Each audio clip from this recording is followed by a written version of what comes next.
중국이 대만을 상대로 한 압박이 계속되면서 미 국방부는 한미일 3국의 공조가 필수적이라는 입장에 인터뷰를 발표했습니다. 미 국방부가 발표한 보도자료에서는 미국 해군, 일본 해상자위대와 한국 해군이 하와이의 태평양 미사일 사격훈련 지원소 인근 해역에서 다국적 퍼시픽 드래곤 훈련을 실시하였고, 훈련 내용은 미사일 경보와 탄도미사일 탐색 추적이었다고 발표했습니다. 퍼시픽 드래곤 훈련은 경련으로 진행되어 왔으며 공중미사일 방어 능력에 대한 전술과 기술적 조정, 상호 운영성을 향상시키기 위한 목적으로 시작되었습니다. 한미일 공조훈련이 이어지면서 중국은 한반도 정세에 부정적인 영향을 줄 수 있는 훈련이라고 강하게 반발했는데요. 심지어 한미일 공조훈련 이후 서해상에서 군사훈련을 연이어 실시하기도 했습니다. 중국의 한반도와 일본을 겨냥한 군사행동은 일종의 시위에 가깝습니다. 중국이 대만을 대상으로 실시한 경제 제재는 대만 GDP의 1%도 영향을 주지 못했을 정도로 그 실효성이 떨어집니다. 대만의 핵심 수출 품목 중 하나인 반도체는 중국이 수입하지 못할까봐 전전긍긍할 정도로 부족한 지경입니다. 펠로시 하원 의원장의 대만 방문 직후 중국이 내놓은 경제 제재라고는 고작 대만산 과자 수입을 중단하겠다는 것이었습니다. 그 덕분에 크라운 제과 등 한국 제과 기업들의 주가가 폭등하는 반사 이익을 얻기는 했지만요. 결국 최근 중국의 행동들은 허장성세에 불과합니다. 진짜 한국을 불안하게 만드는 요소는 일본에 있습니다. 정확히는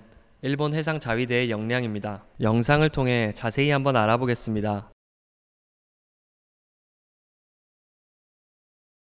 일본의 해상자위대는 2010년 중국의 태평양 팽창 야욕의 본격화를 기점으로 해상 전력의 양가지를 빠르게 키워왔습니다. 그 결과 일본은 한 손에 꼽힐 정도의 해상 전력을 보유하게 되었습니다. 하지만 양과 질은 커졌을지 몰라도 전력을 운영하는 지휘부와 병력은 과거 태평양 전쟁 당시와 비교해 크게 달라지지 않았다는 평가를 받고 있습니다. 일본의 해상자위대는 태평양 전쟁 패배 이후 일본 제국 해군이 설치한 바닷속 기뢰들을 해체하기 위해 남겨둔 일부 병력을 모아 만든 해상보안청을 계승해 1954년에 만들어졌습니다. 자기들은 해상보안청을 계승했다고 말하지만 결국 근본은 과거 일본 해군에 있습니다. 그래서인지 자신들의 실수를 은폐 조작하려는 태도나 맹목적인 상명하복, 지나치게 폐쇄적인 조직 문화나 가혹행위 등 과거 유구한 일본 해군의 전통을 해상자위대도 계승하고 있습니다. 또한 태평양 전쟁 패배와 천황의 인간선언 이후 그 정도가 약해졌다고 하지만 여전히 일본 내에서 80% 이상이 일왕을 통해 일본이 단결하고 일본만의 정신을 이어가야 한다고 언급할 정도로 일본인들에게 일왕은 정신적 지주 역할을 하고 있습니다. 과거 태평양 전쟁 당시 일본의 해군은 처음부터 적이 지는 것을 전제로 한 훈련이라는 말도 안 되는 상황을 일상다반사로 보여주었습니다. 훈련이라는 것이 실제 전쟁과 거기에서 벌어질 수도 있는 최악의 상황에도 대비하기 위함이라는 것을 감안한다면 그 의미 자체가 사라지는 뻘짓을 훈련이라는 미명하에 한 것입니다. 세계 최강국인 미국도 워게임을 실시할 때면 가상의 적의 전력을 최상으로 치고 자신들의 전력은 최악으로 가정하는 것과 대비가 됩니다. 당시 일본 해군은 설상가상으로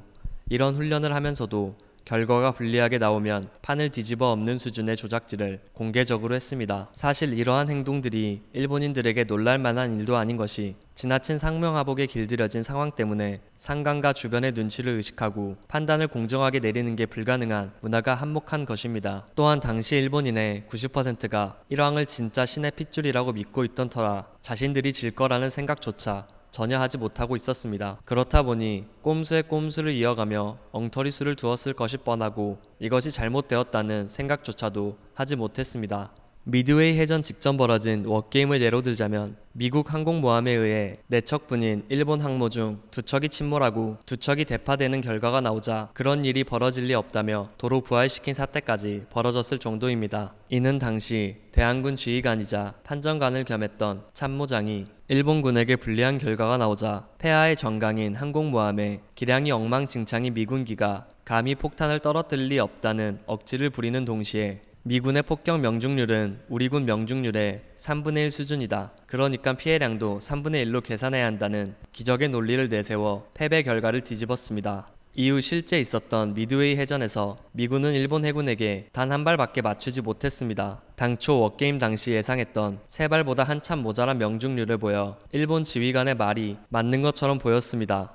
하지만 실제로는 단 한 발로 격침당했기에 추가적인 공격이 필요 없었을 뿐입니다. 더 가관인 점은 당시 일본 해군이 보유한 항공모함을 모두 격침당하고 패배한 미드웨이 해전을 미군기 120기 격추, 미 항공모함 두 척 격침, 일본 항공모함은 한 척 격침 및 한 척 대파, 중순야감 한 척 격침으로 전술적으로는 자신들이 승리했다고 발표한 것입니다. 이러한 결과 일본 수뇌부들이 자신들의 진짜 상황을 정확하게 파악하지 못하고 책임 회피를 위한 거짓말을 스스로 믿게 되었고, 이는 일본이 연합군을 상대로 제대로 된 전략을 짜는 것조차 방해하는 수준에 이르게 됩니다. 적을 알고 나를 알면 백전백승이라고 하지만 적이 어떤 상태인지 파악하기도 전에 자신이 어떤 상황인지도 제대로 인식하지 못하면서 전쟁을 무슨 수로 이길 수 있을까요? 이 외에도 일본군은 장교 선발 과정에서 또다시 똥군기와 오컬트로 후보자를 여러 날려먹습니다. 그중 가장 앞건은 모든 과정을 성공적으로 마치고 비행학교 졸업 전날에 군복 단추를 잘못 잠갔다고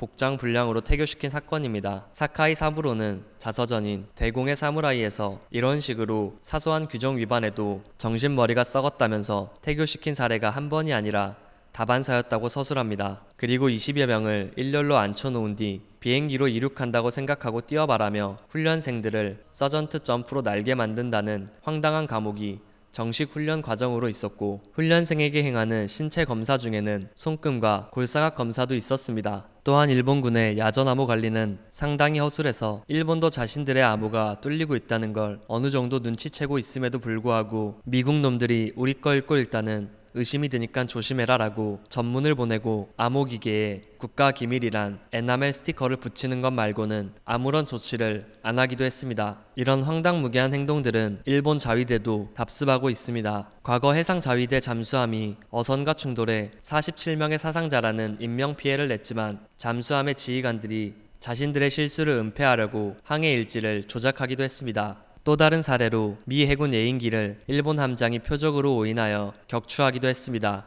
화력 간제 지휘관은 조준이 잘못되었다는 것을 알았으나 함장이 이를 무시하고 사격 명령을 강행한 결과입니다. 자위대 내 가혹행위 역시 도를 한참 넘어서는 수준이라 법원이 가혹행위와 관련된 설문조사 결과를 제출하라고 요구했지만 해당 자료는 이미 파기되었다며 제출을 거부하기도 했습니다.